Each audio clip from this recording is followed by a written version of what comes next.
Hi friends, this is Mira and welcome to my channel. So for this video, I'll be sharing with you the books that I read for the month of July. July, I think, is my best month yet. I have read 12 books. Three of them are so-so books and the rest of them are books that I thoroughly enjoyed and loved. So let's start first with the three middle of the road books and we'll go our way up to my favorites so we can end this video on a high note. Let's go. The first book is The Woman from Uruguay by Pedro Mairal. This Argentinian book is about Lucas. He's an unemployed writer who will embark on a journey from Buenos Aires, Argentina to Montevideo, Uruguay to pick up $15,000 in cash as a advance for his upcoming novel. So this small fortune will ease his current household's financial situation and also ease the growing tension between Lucas and his wife. Because while Lucas is unemployed, so while his wife spends her days working and her nights out of town, Lucas spends his days staring at a blank page. He's on this great writer's block, so he just stares at this blank page, takes care of their son, and fantasizes about this Uruguayan woman whom he met several months ago on a conference and whom he is longing to see on this day trip to Montevideo. So that's the plot. I really enjoyed Pedro Mairal's style. The narration is smooth. It's not flowery or lyrical, but he was able to convey the emotions of the narrator, which in this case is Lucas. And there are several humorous moments in this book also. It made me chuckle a few times. The second good point for me is the ending. I think it's the perfect conclusion for Lucas. He got what he deserved, so that's that. I picked this up because it's on sale and I wanted to take a chance on another Argentinian author, but I ran out of luck with this one. So I would rather recommend Elena Knows by Claudia Pinheiro and also Tender is the Flesh by Agustina Basterica. And also The Wind That Lays Waste by Selva Almada, which I read this month and I'll talk about later. So yeah, let's move on from this. The next book is Her Every Fear by Peter Swanson. So here we have Kate who is suffering from PSTD after his boyfriend kidnapped her and almost killed her. Then her cousin Corbin suggested that they temporarily swap apartments for 6 months. Kate agrees, hoping that this change of location will help her overcome her trauma. Soon after Kate arrived at Corbin's apartment, his next door neighbor was murdered. Kate soon finds out that Corbin might not be who he says he is, and he might be connected to the murder. So this thriller is alright. It's not bad, but it's not outstanding either. This is quite predictable. I was able to guess the plot twist early on. However, what I like about this is the villain character, the antagonist in this novel, is so nuanced and depicted in great detail. And I probably won't forget about him for a long while, especially he has his own POV in this novel. So his emotions, his the way he's thinking, it's really dark and just nasty and mean, but it's done with great detail. So yeah, I like that about this book. This book also instilled to me the fear of stalking and having a stranger get access to my home without my knowledge. Yeah, there is that plot point here. This is not my favorite Peter Swanson novel. That seat still belongs to The Kind Worth Killing, but I'll still read more of his works. The next book is The White Book by Kang. So this one is a collection of poetry by a nameless narrator. The narrator associates white-colored things with her elder sister that died during infancy. So I didn't know this is a poetry book when I picked this up, so this one's on me. I'm not really into poetry and I didn't enjoy it as much as I want to. There are some poems here that I really appreciate, but there are some that I have to read over and over to be able to grasp the meaning. And I think even after reading them repeatedly, some just flew over my head. So yeah. But if you like poetry, I think you'd enjoy this book. But this is just not my cup of tea. But no worries. I'm a big fan of The Vegetarian. I still plan to read Han Kang's other works. So we are now on the books that I enjoyed for this month. The next books are Cytonic and Defiant by Brandon Sanderson. So these are the third and the final books of the Skyward series. It is a YA novel wherein humans are trapped on a planet with limited resources and they are suppressed by another alien nation called Superiority. So the plot is much more complicated than that, but since this book is really popular here on BookTube, I think most of you have a general idea of this whole intergalactic space war. Yeah, that's it. I'm glad I pushed through with this series. I almost gave up because I started losing interest when I was reading the novellas. I think Sunreach and Redon. But yeah, when I read Evershore, I think that's when things ramped up again. Cytonic also has less action and it's more of Spence's adventure in the nowhere with her newfound friends. And the final book, Defiant, is just a nice conclusion to the series because everything came together nicely.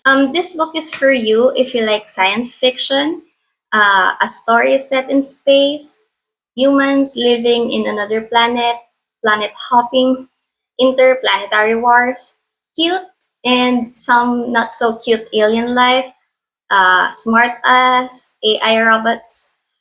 Yeah, that's all there. So if you like those things, if you like those prompts, read the Skyward series, guys. The next book is The Paris Apartment by Lucy Foley. So this is about half siblings, Jess and Ben. So Jess is from London and decides to crash in Ben's fancy apartment in Paris. She's trying to start over and escape her past. So when she arrived in Paris, his brother appeared to be missing. Jess then starts to investigate his brother's disappearance and she discovers that maybe the apartment and their tenants have something to do with it. My one con for this book is the plot drags in the middle, so that lull made my reading experience feel long, even if this is just 360 pages. But overall, the plot is intriguing, it's unpredictable for me, which I enjoy. Thank you very much, Lucy Foley. And I also like the plot twist at the end. Also, because of this book, I learned a bunch of French curse words. So my swearing just went from trashy to couture because of this book. The next book is The Maid by Nita Prose. So, Molly is a chambermaid in a hotel. She loves her job and she takes pride in her work. So, however, her life is upended when she finds a dead guest in his bed. What's worse is she will be the lead suspect in this murder. We then follow her and her friends as they try to find the true murder suspect and exonerate Molly for good. So this is a cozy mystery. I did not know that when I picked this up, but it is certainly a nice surprise. I enjoyed reading about Molly's adventures as she tries to investigate who the real killer is. I also enjoyed how her friends backed her up and also helped her in investigating. So because of this, I think I'll read more cozy thriller books from now on. So if you like cozy mysteries, I highly recommend this one. We are now down to the books that I love this month. So if you use ratings, I think these are my 5-star books. So let's go. So our first 5-star books is Noughts and Crosses by Malorie Blackman. So this is a dystopian YA novel where everything is reversed. The dark-skinned people called crosses are the ones who are on top of the society, and the whites or pale-skinned people called Noughts are considered to be less than nothing. So we then follow Sefi, a dark-skinned girl who is the daughter of a high-ranking official, and Callum, a pale-skinned boy whose mother used to work as a maid for Sefi's household. They have been best friends since they were children, and they both know that that's as far as they can get. Uh, Love is out of the question for Knots and Process. I really enjoyed this one. I did not find any flaws with this book.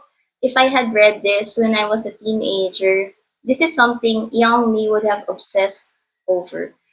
This has a lot to say regarding racism and classism, and I think this book deserves more hype and should be read more by everyone. The next book is Beloved by Toni Morrison. So let me read the blurb for this, okay? So Sethi was born a slave and escaped to Ohio, but 18 years later she is still not free. She has borne the unthinkable and not gone mad. Yet, she is still held captive by memories of Sweet Home, the beautiful farm where so many hideous things happened. Meanwhile, Seti's house has long been troubled by the angry, destructive ghost of her baby, who died nameless and whose tombstone is engraved with a single word, beloved. Seti works at beating back the past, but it makes itself heard and felt incessantly in her memory and in the lives of those around her. When a mysterious teenage girl arrives, calling herself beloved, Seti's terrible secret explodes into the present. So this book is about slavery and all the atrocious things related to it. So please search for trigger warnings before reading this book.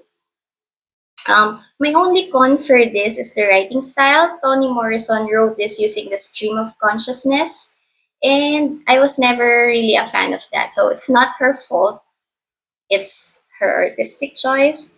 It's my fault and my brain who cannot grasp that stream of consciousness fully. So, though I can say that from all the books that I have read with that style, this one is what I enjoyed the most. So the choice of using the paranormal route to expose the story is brilliant. There are a lot of books that tackles slavery, the history of slavery, but because of this stylistic choice, I think Beloved stands out. If you're familiar with Toni Morrison, she is a master in exploring human emotions, and in Beloved, it really shines through for all of the characters in this book. So this book is very heartbreaking and hard to read at times. But if you can get past the triggers, I really suggest that you give this a try. The next book is Confessions by Kanae Minato. So the story starts with a teacher talking to her class at the end of the semester. She announces that she is retiring from teaching following the death of her child a few months ago. Before leaving, she discloses that she knows that the death of her daughter is not an accident, and the two people responsible for her death is sitting there in the classroom. She is not pursuing a case with the authorities, but leaves the two killers with a final act of revenge. My only con for this is the story is narrated from different POVs: the teacher, the two killers, the class president, and the sister of one of the killers. And they all retell their POV of the killing, and it gets less interesting recapping the same part all over again. Moving that con aside, I think I have found the niche of Japanese literature for me. I liked several Japanese literature, but I felt that I couldn't connect emotionally because of the dry writing. However, this is my first mystery thriller, and the dry writing fits perfectly. So you'll be sure to hear more about thriller books from Japan for me from now on. Plot wise, this is just genius. The story itself felt simple, but is actually convoluted with so many plot twists, which I didn't see coming, so good on that part. With each narrator, you learn the motivations of their actions, which will make you understand or sympathize with them. But then, when you jump to another narrator, all of these actions are transformed into new violent acts. And everybody here feels just like a lost cause. So, if you like a good revenge story, I highly recommend this. And have I told you that this is just 240 pages? You can finish this in one sitting. I finished it in one night because I read it at night and I didn't sleep until I finished it. So yeah, don't do it like me. Our next book is As Long as the Lemon Tree Grows by Zoulfa. So this is the story of Salama. She was a pharmacy student when the war in Syria broke out. Now she volunteers at the hospital to help the wounded. Um, Secretly, she is desperate to find a way out of Syria before her sister-in-law gives birth. But despite the danger for her and her sister-in-law, Laila, she is still torn between her loyalty to her country and her conviction to survive. So, this is a brilliant story about finding happiness even in the darkest places. There is a plot twist here that killed me, and I didn't see that coming. I didn't pick up any clues about that, so good job on that. My only con here is the ending felt a bit hurried for me. So yeah, that's that. But overall, this is a great YA novel. I learned a lot of things about Syria and the war that's been going on there for years. This is difficult to read, but there are also a lot of times where you will laugh and feel hopeful. So please give this a try as long as the lemon tree grows. So the last book is The Wind That Lays Waste by Selva Almada. So I'll read the blurb from Goodreads because I feel that this is perfect. So, the wind that lays waste begins in the great pause before a storm. Reverend Pearson is evangelizing across the Argentinian countryside with Lenny, his teenage daughter, when their car breaks down. This act of God, or fate, leads them to the home of an aging mechanic called Gringo Brower and his young boy named Tapioca. As a long day passes, curiosity and intrigue transform into an unexpected intimacy between four people. One man who believes deeply in God, morality, and his own righteousness, and another whose life experiences have only entrenched his moral relativism and mild apathy. A quietly earnest and idealistic mechanic's assistant, and a restless, skeptical preacher's daughter. As tensions between these characters ebb and flow, beliefs are questioned and allegiances are tested, until finally the growing storm breaks over the plains. This is just superb writing. There are only four characters and a dog. The dog has a POV too, so it's cute. And everything happens in a single afternoon. Within these confined characters and setting, a lot of plot, a lot of background and emotions were conveyed to the reader. So it's just amazing. The descriptions are so vivid. The mechanics shop with all the broken cars, the dogs, the dust and grime, and the connecting shack. Everything is depicted in a way that it felt like watching a movie in my head. The ending left me high and dry, but I still love it. So I kept asking myself what Selva Almada wanted me to get out of this. What does she want to tell the reader? What made her write this book? This is something that I'll be thinking about for a long while. This is my first Salva Almada and certainly won't be my last. She's now high up with Claudia Pinheiro as my favorite Argentinian authors. And that's it, guys. 12 books that I have read for the month of July. I hope there's something here from this bunch that caught your interest. Again, if you're still here, thank you for staying with me until the end. I really appreciate it. Have a great day wherever you are, and I'll see you again. Bye bye.